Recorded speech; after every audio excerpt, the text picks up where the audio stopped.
Welcome back to Forza Horizon 4, guys. So over the past month, you've seen me having a hell of a lot of fun with this game. However, there are definitely some things that I feel like the developers could improve a little bit. In today's video, we're going to be covering the 5 things I hate about Forza Horizon 4. We did this originally when the Crew 2 came out, and you guys really enjoyed it, so we're doing it again here, and hopefully, with our combined efforts, we can have some changes being implemented into the game. Before we get too far into this video, I wanted to make a couple things clear. This is about the things that I think Forza Horizon 4 devs could fix. I don't want to mention like huge features that they would be adding into the game. This is more about things that are already there and fixing those things. And as well, if I missed something on this list, let me know in the comments down below what you have a problem with in Forza Horizon 4, and hopefully together we can have some stuff fixed. Who knows? We'll cross fingers. So let's get into this first one. This first one is a little strange, honestly, and I first noticed it when this happened. I'm in 9th goddamn place. Don't ask me, like... That's embarrassing. Congratulations on finishing the Titan and becoming Horizon's new cross-country champion. Between you and me, I always knew you had it in. Did you though? Or were you expecting more like a first position? I just find it super weird how regardless of what position you finish in, you sort of get the same reward. Usually in other games they would be like, hey, you have to do that again, try again, you need to be faster and better, but Forza's just like, whatever, you win anyways. The other strange thing is that you actually get very similar money and XP regardless of what position you finish in. I set up this little drag race in this Porsche here.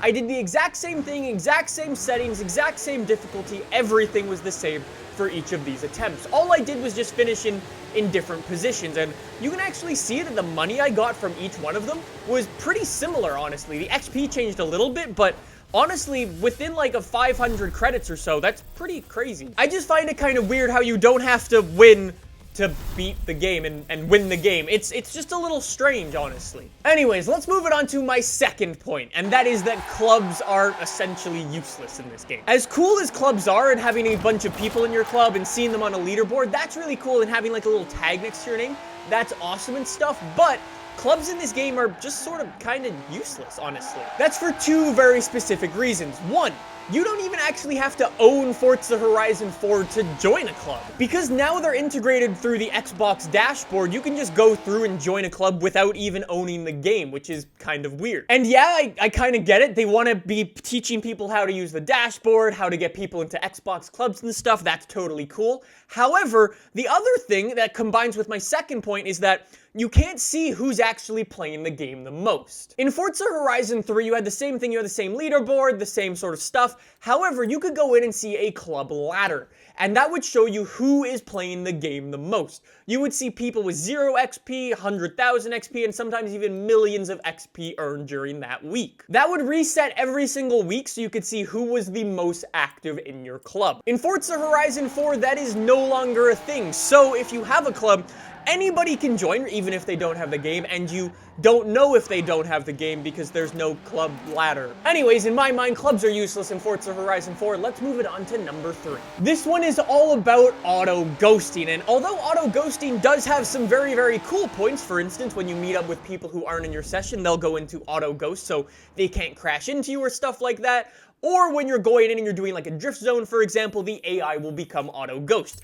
Those are both awesome. However, there are actually 2 very big flaws with auto-ghosting. It affects photo mode and drone mode. So, if you and your buddy are parked up next to each other and you both go into drone mode, it will look like this. And the same thing for photo mode. It's very, very strange, and I think they're actually working on a fix for this. Ralph said, or he tweeted this, he said, oh, that's not right, we'll fix that. So hopefully we'll see that soon, but I wanted to include it in this video just because, well, it's a thing right now. With that, let's move it on to number 4, and that is being locked into seasons. This was my biggest worry at E3. I was like, I don't know how well that's gonna work, and although it's a really, really cool feature with the seasons changing every single week, and honestly, it does change the game quite a bit, there is a very big flaw with it. I noticed this recently when I was live streaming over on Twitch, and this happened. I was just driving around in my McLaren Senna, and I was trying to take a corner, and I completely spun out. This would be a super easy corner for the McLaren Senna to take full speed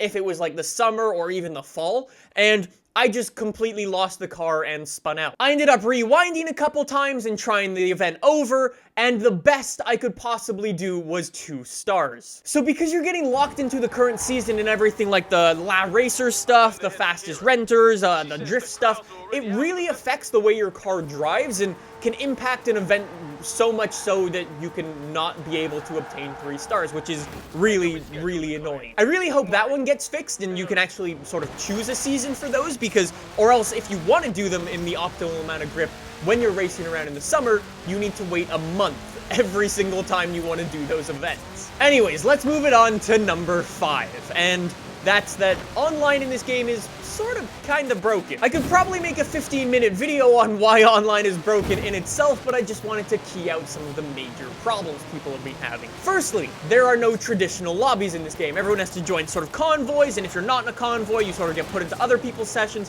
It's all sort of just very confusing and messy, and if you want to try to get a full lobby, people end up disconnecting a lot. For example, if you're in a Horizon convoy and you go in and you do a race together, for some reason, half of the people in your convoy will just disconnect for whatever reason. Then you'll need to go in and re-invite them to the convoy, and then it gets all sort of confusing again, and you're just taking 10 minutes to do a 2-minute race every single time. Say, for example, though, you want to jump into a normal online race, well, that just takes forever, providing you can actually get into one of them. And if you actually do get into the online races, if you're doing a co-op race like I've been doing a lot in my Let's Play, the AI actually cheat quite a bit. By that, I mean, even if you put them on a pretty easy difficulty, for the most part, their cars will just be, like, super quick. I don't even know how to describe it. They're just insanely fast and impossible to keep up with, regardless of the skill level, basically. There's also some funky stuff going on with the AI physics inside of these online races that creates some interesting things where you're just sort of bouncing off people and stuff. It's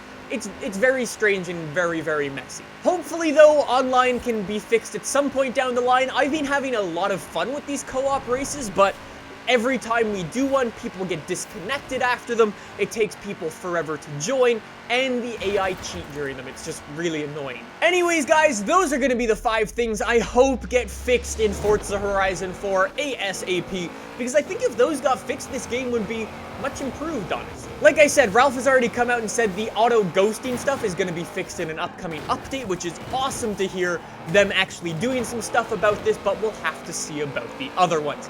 Let me know what you guys have a problem with in Forza Horizon 4 in the comments down below. Thank you so much for watching, and I will see you guys soon. Also, we're on the road to 1 million subscribers. We're really, really close. Make sure you hit that subscribe button. See you soon with some more Horizon 4. See you guys then. Bye!